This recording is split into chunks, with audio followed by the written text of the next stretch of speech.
Olá, pessoal. Sou Diana de Jesus Ribeiro, professora de língua portuguesa. Tenho 1,63 de altura, pele parda, cabelo preto na altura do ombro. Estou hoje com uma blusa preta e estou aqui para convidá-lo a aprender. Vamos aprender, vamos direto ao ponto, para o aprendizado que faz parte do nosso processo evolutivo, tá bom? Vamos estudar e evoluir. Vamos agora reconhecer os elementos da narrativa. O narrador e o seu famoso foco narrativo, aspectos descritivos do tempo da narrativa, aspectos descritivos do espaço da narrativa, personagens, o principal, secundários, e a divisão entre protagonista e antagonista, e características físicas e psicológicas dos personagens. Olha só, vamos começar com o narrador e o foco narrativo. Primeiro ponto aqui a ser abordado. Personagem, o narrador personagem, que é o protagonista na maioria das histórias, né? Ele é personagem da história que conta. Qual é o foco narrativo? Professora, que foco é esse? É esse olhar aqui, ó. Com qual olhar ele conta a história? No caso do narrador personagem, ele conta na perspectiva do eu. Eu vivi, eu falei, eu dancei. Enquanto eu dançava, ela me olhava. Então, ele está incluindo-se na história. Ele conta a história que vivenciou. Já na perspectiva do narrador observador, quem é esse narrador observador ou testemunha? Ele narra a história que só observa. Qual é o foco narrativo, professora? Qual é o olhar belíssimo sobre a história? É o olhar de quem só observa e só analisa. Mantém-se do lado de fora da história.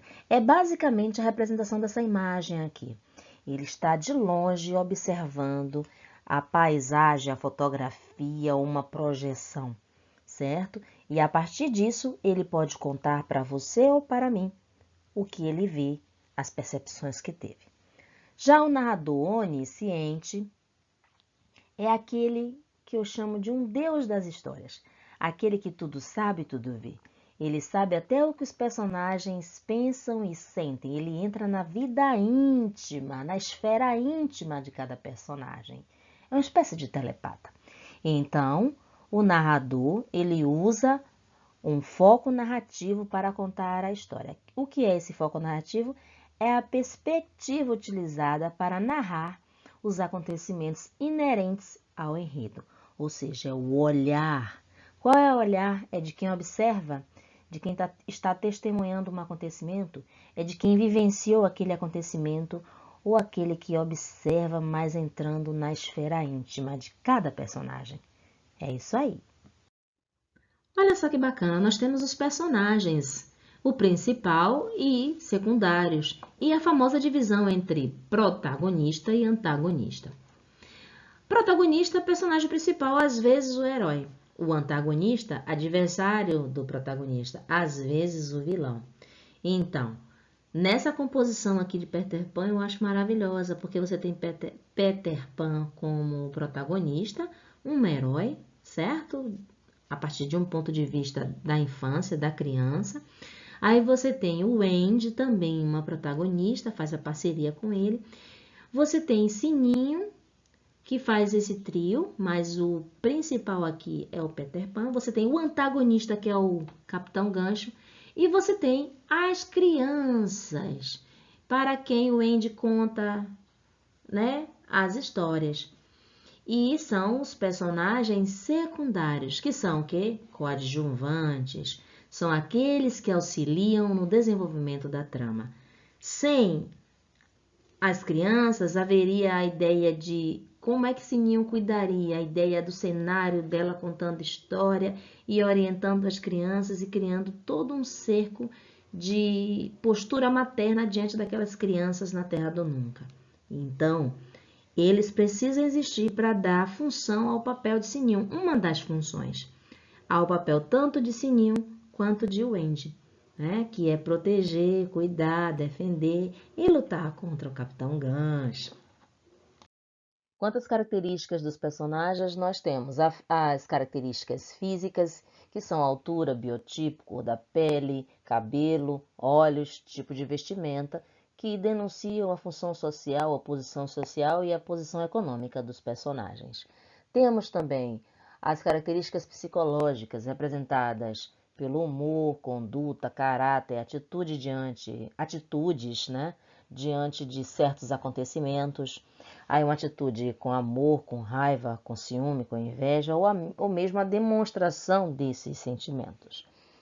E características sociais e econômicas, que tipo de moradia, profissão que exerce, função na sociedade, bens que possui e poder aquisitivo, que é o poder monetário, dinheiro que a pessoa tem, certo? Então, nem sempre uma ressalva aqui, tá? Uma observação muito séria. Nem sempre profissão, ela denota a posição social da pessoa de origem, no caso. Então, mas nas histórias a gente consegue perceber isso bem claramente. Tempo. Você tem o tempo psicológico e o tempo cronológico. O psicológico a história ocorre sem uma sequência temporal, às vezes nas lembranças do personagem, sem uma ordem lógica. Pode ficar em um sistema de idas e voltas no passado, no presente ou no futuro. É como um filme que começa pelo final ou apresenta cenas do passado para explicar acontecimentos do presente na vida do personagem. O tempo cronológico. Na história, os fatos seguem a linha do tempo normal, como horas, dias, meses e anos. Já no aspecto descritivo, espaço ou cenário, você tem o físico, que é a descrição do ambiente da casa, do cenário onde a história acontece, e o leitor cria uma paisagem mental. À medida que eu vou descrevendo uma casinha com um tapete logo na entrada, um cheirinho de alecrim, olha, aí você começa a imaginar, ok? O espaço psicológico é o local criado na mente do personagem. Não existe uma localização específica para que o leitor consiga associar e identificar. Vamos começar com o texto Exclusividade da aluna Esther Raquel Ferreira de Araújo, das Olimpíadas de Língua Portuguesa de 2014. O maior evento de São Gonçalo do Amarante estava para chegar. Não se tratava apenas de uma festa de São João, São Pedro ou Santo Antônio. Era tudo isso junto, o São Gonçalo Junino. Eu precisava estar linda para a ocasião e para isso foi necessário economizar quase R$ 50 para comprar aquela belezura que ficava exposta na vitrine. Todos os dias eu ia à loja para verificar se o vestido ainda estava lá. Tinha vontade de escondê-lo para que ninguém o visse. Faltavam 2 dias para a festa começar. O calçadão já estava todo enfeitado, as barracas organizadas, o palanque montado, mas o meu lindo e exclusivo vestido ainda não estava comprado. Contei novamente o dinheiro, porém ainda faltava um tantinho. Fui à loja e, como quem suplica, pedi um desconto. Consegui. Trouxe nas mãos aquele embrulho com a mesma alegria de quem traz a taça da Copa do Mundo, tão linda e única, objeto de desejo de tantos, mas só um pode ter. Eu era a dona do vestido. Nenhuma artista da terra ou qualquer outro teria maior brilho do que aquela peça azul com renda branca nas mangas e na gola. Chegou o grande dia. A cidade já estava mais iluminada do que nunca. Algodão doce de todas as cores, comidas típicas e bugigangas de todo tipo contornavam a nossa lagoa. Gente de tudo quanto é lugar vinha para cá nessa época do ano, atraída principalmente pelos artistas famosos. Mas quem estava se sentindo uma estrela de Hollywood era eu. O vestido ficou perfeito em mim. Fiz muita questão de passear para lá e para cá, visitei todas as barracas com aquela sensação de conquista e de liberdade para expressá-la. Éramos 3, eu, o vestido e a festa. De repente, em meio a tantas cores, havia uma especial. Outro azul, além do meu, reluzia. Que susto! Susto maior foi quando a criatura ficou de frente para mim. O vestido era igual ao meu, grosseira e imperdoavelmente igual. Naquele momento, quis que acontecesse um milagre. Ou chovesse, ou eu sumisse, ou o mundo acabasse. Mas eu não sumi, não choveu, e a terra, para dizer que não tinha nada com isso, continuou girando. Senti-me traída e injustiçada, mas estávamos frente a frente, algo teria que acontecer. Olhamo-nos por alguns instantes com um ar de surpresa e constrangimento. Caímos na gargalhada, como uma explosão de raiva e indignação. Aquela história de rir para não chorar é verdade. Nós preferimos rir a chorar. Apesar de tudo, naquele ano, o São Gonçalo Junino, a maior festa da minha cidade, teve uma grande estrela, eu. E para começar, vamos falar do narrador e seu foco narrativo. Dessa história, qual é o foco narrativo? O foco narrativo está em primeira pessoa. Por quê? Porque eu precisava estar linda para a ocasião. Todos os dias eu ia à loja, eu era a dona do vestido. Então, ela narra a história que vivencia. Ela usa a primeira pessoa. Então, ela é um narrador, personagem. E quem é a personagem principal? A jovem do vestido azul. Certinho aí? E quanto às características físicas e psicológicas, nós vamos focar na psicológica. Você identifica aqui uma pessoa, uma personagem vaidosa, negociadora e determinada. Por que ela é vaidosa? Eu precisava estar linda naquela ocasião, para ela ou para o outro. Então, essa necessidade de alimentar uma vaidade e que é importante para a gente, né?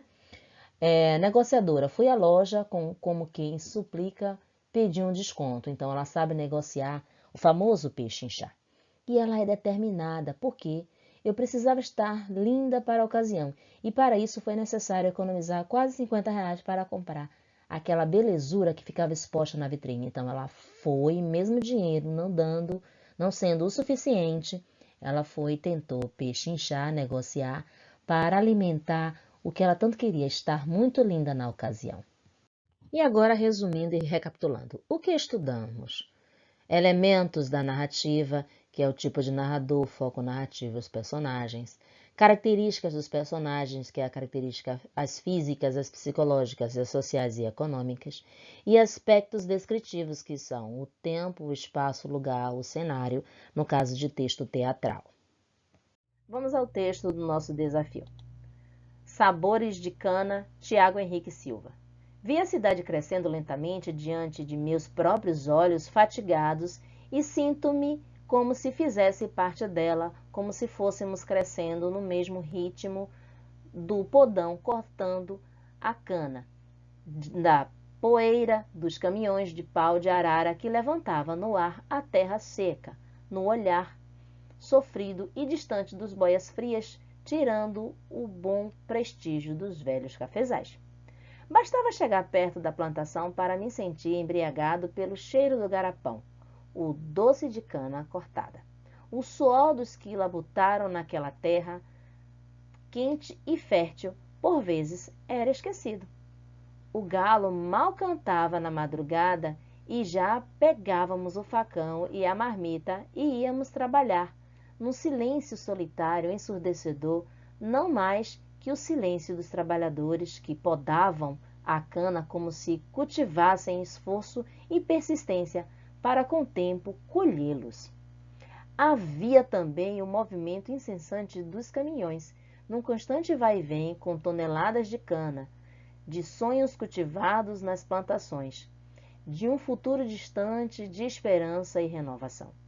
O cheiro doce de cana-de-açúcar e o amargo trabalho misturavam-se com o meu suor.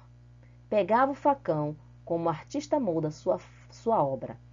Também moldava ali o meu futuro, na esperança de crescer junto com minha cidade, em meus sonhos simples de um boia fria, mas fortalecido por meu trabalho.